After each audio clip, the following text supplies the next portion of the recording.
Today's word is the noun ōhel.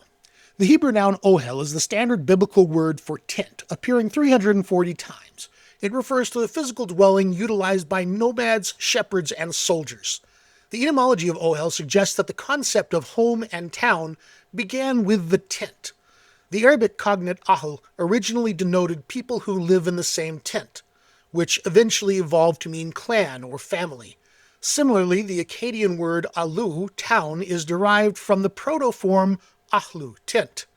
This linguistic history paints a picture of societal development where the tent was the fundamental unit of the community, even lending its name to permanent settlements. The verbal form of the root, ʻōhel, offers an interesting insight into the nomadic law. While typically translated as to pitch a tent, scholar C. Robbins suggests a more specific legal definition for its usage in Genesis 13:12, to obtain grazing rights. In this context, the act of pitching a tent was not merely setting up a shelter for the night, but a formal claim to the resources of the land. In narrative texts, ōhel functions as a permanent idiom for home, even long after Israel had settled in stone houses.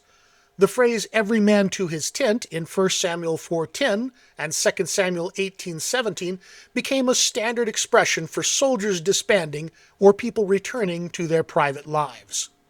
Theologically, the word is most significant in the phrase ōhel moed, the tent of the meeting, Exodus 28:43. Unlike the permanent temples of their neighbors, Israel's early locus of worship was a mobile structure, signifying a God who traveled with his people. Finally, the root appears in the symbolic name ʻōhel, used by the prophet Ezekiel to represent Samaria, Ezekiel 23:4. The name implies she who has her own cult tent, a critique of the northern kingdom establishing its own independent centers of worship, contrasting with the authorized sanctuary in Jerusalem. So next time you are told you get to spend the night in a tent, you can reply, ōhel.